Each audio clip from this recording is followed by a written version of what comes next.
Episode 26 of the Free Your Mind podcast. Now, today is off the back of a call I had last week where essentially this person come to me,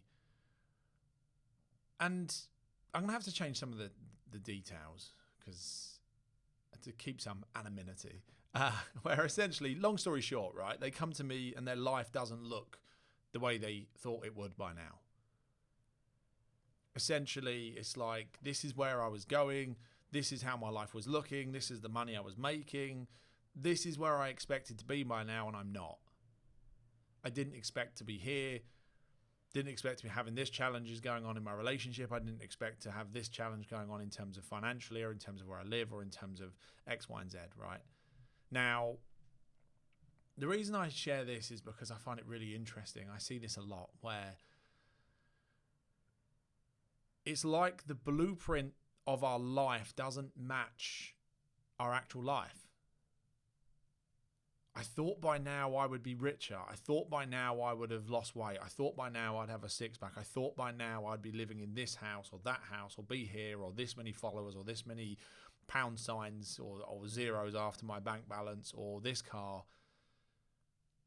And it doesn't always just look like that. It can look like I thought by now I'd have kids, or be married, or not be divorced. I didn't plan to be divorced by now. I'm not, but you get the point. Just giving examples, right? Or sometimes it can even look like I thought by now I'd be happy. I thought, I've got everything on my fucking vision board, and I thought by now I would have time off, or I'd be tap dancing in the morning, or I'd be, doing some meditation as the sun rises, feeling zen as fuck, and yet I'm not. And I just find this really, really, really interesting, because if you're caught up in the outside world, right, then you think, shit, well, what's not working? I'll give you an example. I'm in this office, right? My whole life, I dreamed of having my own office. My own office with everything in it. You can't really see it, but it's basically a man cave. You could live in here. In fact, when my friend comes to visit, he actually stays in here because it is essentially like that. Let me just turn my emails off because that noise is irritating. I dreamt my whole life of this. And I remember when I first got in here, for the first few weeks, for a few months, it felt like, wow. And then there come a time where it's like, I need it to be bigger.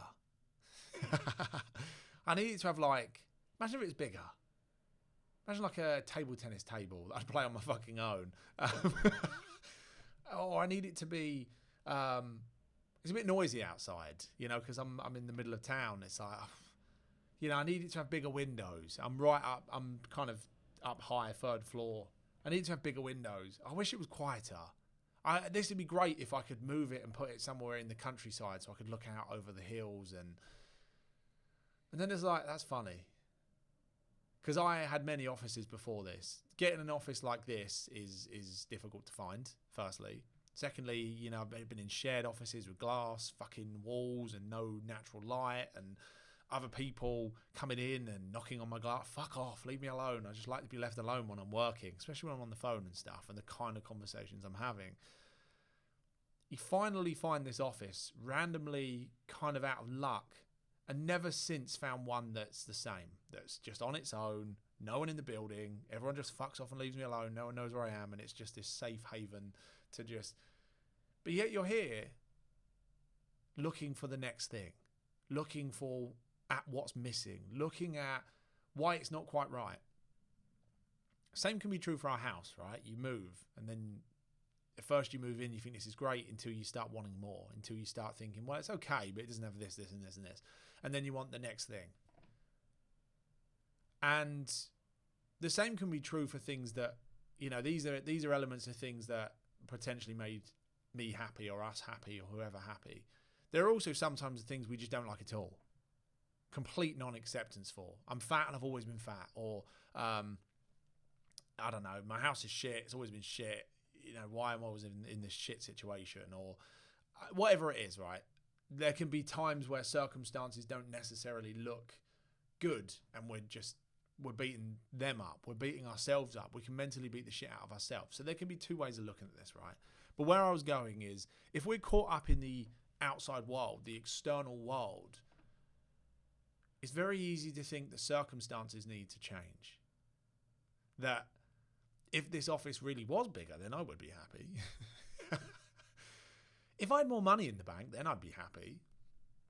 If this office didn't cost X amount a month and it cost half that, then maybe I'd enjoy it more. Or if I earn triple what I earn now, then I could have triple the size of office, and then I could have all sorts of things in it. And we create all these stories as to why circumstances could make things better. Maybe if I got a new wife, maybe if I got a new husband, maybe if I had more children or had less children, maybe if I killed all of my family and lived on my own in a hut in Thailand, or maybe if I fucked everything off and traveled the world. And some people have tried that. Maybe you've done that, maybe you haven't. They go traveling the world and they quickly find that no matter where they go, there they are. Because the one thing they didn't leave behind when they went traveling was their thinking. And they probably didn't know that that was the cause of their stress until they went traveling. And most people actually come back from traveling and still don't realize that actually the one thing they couldn't lose was themselves. So my point to this is, if your thought patterns, let me word this a different way. If you have the inclination to always chase, until you notice that, you'll always be chasing, never happy. If you have the inclination to always want the next thing, until you notice that, you'll always want the next thing and never be happy with what you've got. If you have the inclination to get fucked off at your current circumstances in order to motivate yourself to move forward, then you'll always be feeling fucked off with your current circumstances. That's the way this works. If your inclination is to use fear to motivate yourself, oh fuck, what if I lose it all? I can't stop. It's my worrying that keeps my finger on the pulse. Is I've got to keep worrying, because if I don't, who will? Well, then you're going to have the inclination to always feel worried. And I'm not saying any of this is right or wrong. I'm just saying you get to decide, actually. You get to notice, is this really fucking useful? Is this really useful to me? And you'll notice that those thoughts keep coming back in different forms. They keep coming back, and there are strengths and there are weaknesses to it. But the more you notice this, the more you're able to see the usefulness or unusefulness in it because of the way you feel, right? I mean, if you're feeling stressed all the time and like you're going to have a heart attack, well, you get to decide if that's a good way of living or not. For me, no. You get to look at these thoughts in action. You get to explore, are these helpful? Are they useful?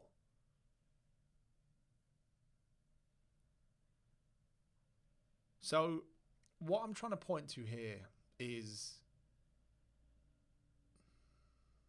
probably the main thing is what I'm always pointing to, right? Is noticing it's our thoughts. It's our thoughts in action always that are influencing the way we feel. Always. The thought that my life doesn't look how I thought it was going to look, right? Let's play that game together. If you think that my life is shit and it doesn't look how I thought it was going to look, what feeling comes up? What thoughts come up? For me, what comes up is I failed, life's shit, what's the point?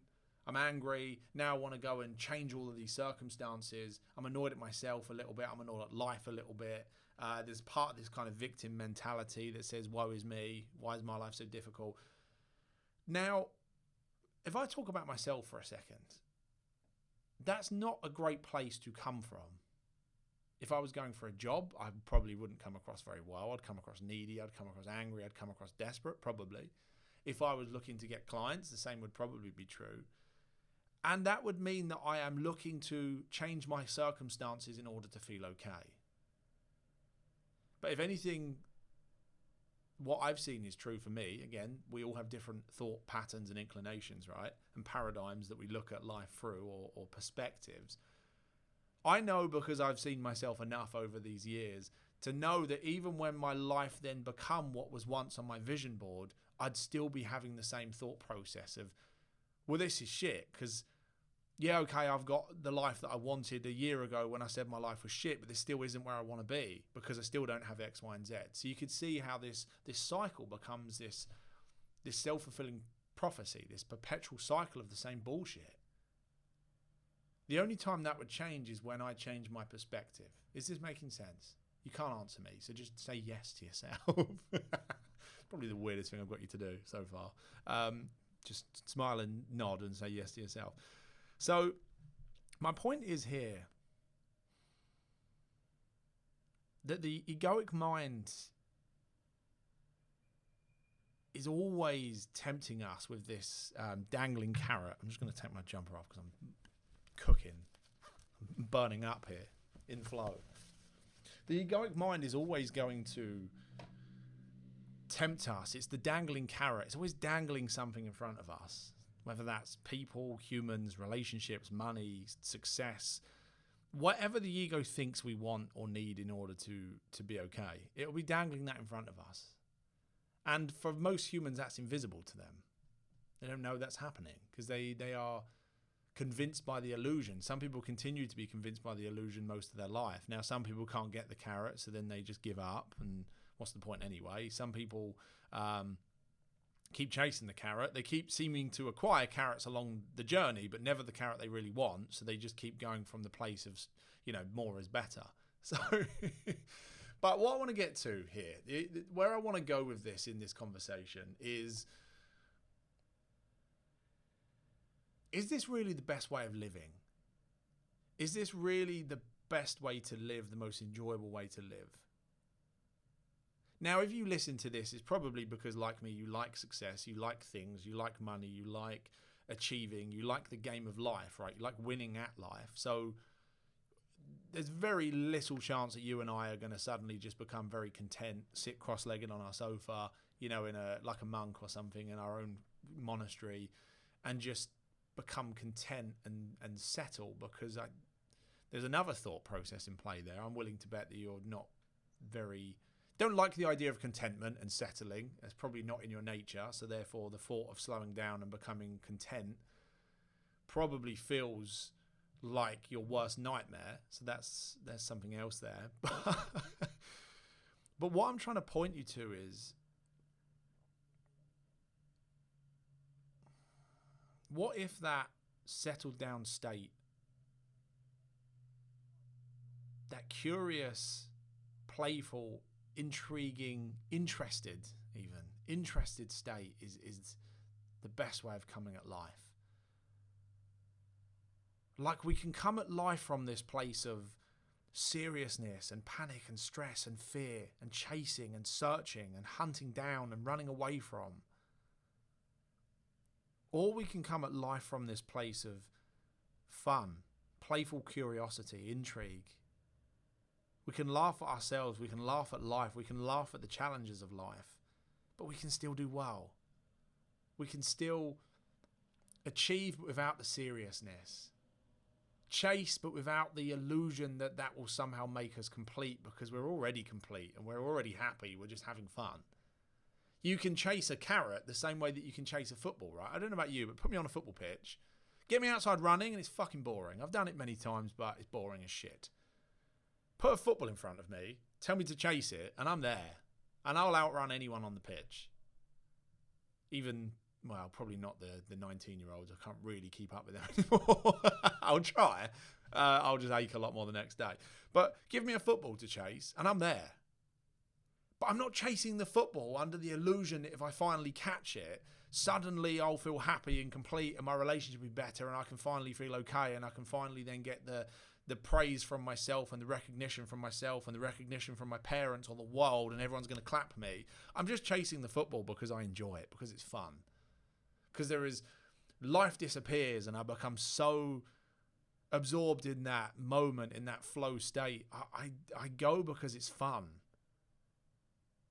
What if we chase the carrot the same way that we chase a football? Now, if you don't chase a football, put something else in there, right? Something else that's wholesome and enjoyable and a game to you. What if we chase the dangling carrot from that place? It's just fun. I just love seeing what I'm capable of. I love seeing what I'm doing. I love seeing the impact I make. I love seeing what happens when I do different things.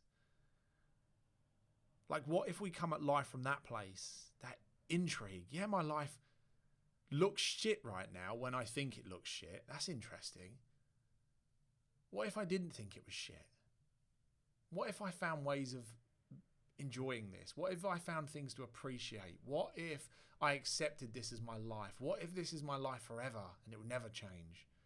What if acceptance of my life currently is going to empower me the most to actually change it? What if the things I think need changing don't need changing, but I'm in such a shitty state right now that everything looks crap? What if settling into a state of peacefulness and acceptance would enable me to see clearly, see clarity, and know what am I inclined to change and what am I not? What can I do from that place? What can I do from a place of everything is okay, I'm good? How much more potential do I have? Creativity, passion, purpose, clarity from that place. If I'm not using my thinking to make up stories about how everything's going wrong and how everything is everything's going wrong and I need to think of all these 7 different ways of surviving. If I'm not using the bandwidth of my thinking to constantly fight these imagined dragons, yeah, that works. Imagined dragons and fears and nightmares and worst case scenarios. If I'm not using all of my mental bandwidth for all of that stuff, what would I use my thinking for? How would I play the game if I couldn't lose? How would I play the game if my thinking was wrong basically all of the time? And rather than use my mind like this detective that is always looking for problems to solve and always seems to have this seriousness to it, what if I use my mind in this playful, curious, interested way where I got to have theories about what might happen and I got to playfully explore the different possibilities and what I would do in different scenarios. What I'm trying to point to here, I'm losing my words here, hence the long pauses, because I'm running out of words, which isn't necessarily a bad thing. Is there's a different come from, there's a different energy, there's a different feeling. Like for me, when life becomes serious, I become fucked off of myself, become fucked off at life. I don't laugh at anything. I seem to be angry. I seem to be chasing. I seem to be looking to things that are going to make me feel okay. And then fucked off of myself when I'm not okay or when I get things wrong and every decision feels weighted and heavy. Everything feels like the whole weight of the world rests on your decisions and your actions and your moods and your emotions and your thoughts. But there's a whole different come from. There's a whole different place to come from, which the only words I have is settled down, peaceful, curious, playful. I find myself more interested, more curious, more common sense, more wisdom, more understanding, more humor. And that's the best I can do in this conversation. You'll hear what you hear. You will know the emotions I'm pointing to. You may have even felt them as I use certain words. And there's a ton of questions in here. So that's my invitation to you in this moment, is to sit with this, to ponder it, to get curious about what the fuck is this James guy talking about? And curious about how does this conversation relate to me or you in this case? Curious about how life would live, curious about why I can't even use words today. Curious about about what it would feel like to live from that curiosity, that game where nothing's quite as heavy as we make it out. Because you will notice that there seems to be life. This is life.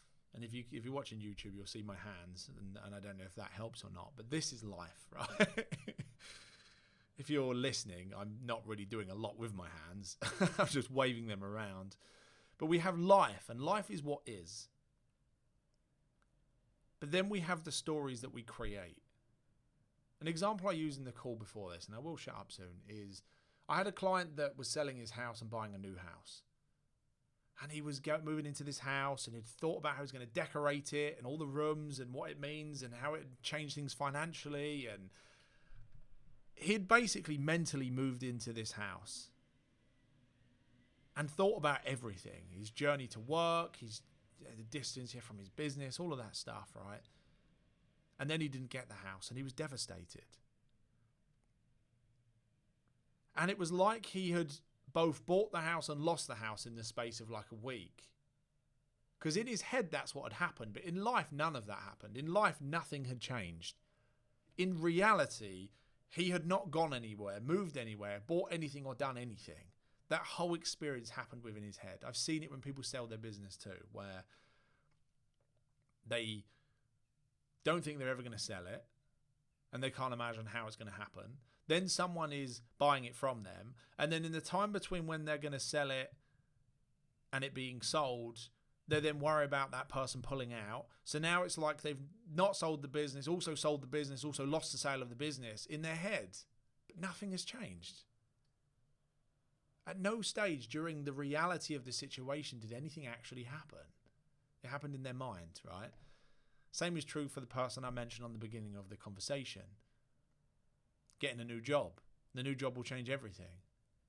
So you go from this kind of, this worthless, hopeless feeling to, oh my God, this can change everything, to then this fear of what if I don't fucking get it, to then this fear of what if I can't do it, and then how's that going to change it? You see this shit we create in our head, right? These stories and the drama, and it becomes serious. That's why I say, why so serious? Because it's a pointer home. It's a pointer home to, my ego.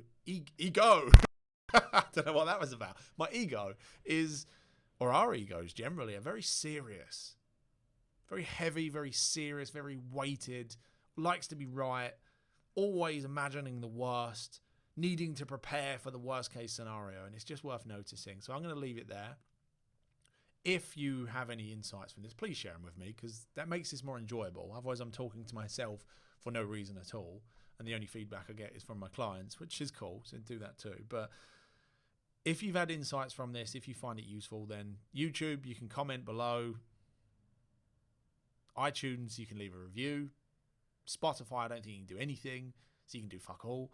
SoundCloud, you can also leave comments as well. Or find a way to let me know, because I like to know this is making a difference. I don't do this for... Well, I do it because it's fun, but I also do it because I like seeing people's lives change and hearing their insights. Because the insights that people get from the conversations are what make me feel alive. That's what inspires me to continue doing so. Also, if you find this useful, then please share it, recommend it, because the more people listen, the more people's lives change, and that's also cool. And then we can pat my ego on the head and tell him he's the big swinging dick, Billy Big Spuds. Clearly that made me laugh more than it should. Anyway, I'm going to stop talking. Pleasure as always. I hope you enjoyed this one. I know it was... Same as always, I go down all different tangents. I never know where I'm going. I just follow the flow of the conversation and it goes in different places. But notice your own flow of conversation too. I know this isn't a coaching conversation because you're not here in form in this moment. So, you know, in a coaching conversation, you would have far more space to explore your own thought processes, and I would be doing much less talking. But this is the best we've got, unless you obviously are a client or in some of my group programs, and that's cool, you know, whatever. But take some time to explore your own thoughts. Notice where your thoughts went. Notice the little insights. Notice the ahas. Notice the little tangents that your brain took you on as you was listening. Notice the parts at which you felt like something landed for you. Anyway, pleasure as always. I'm going to go now. Have a good one. Speak to you soon.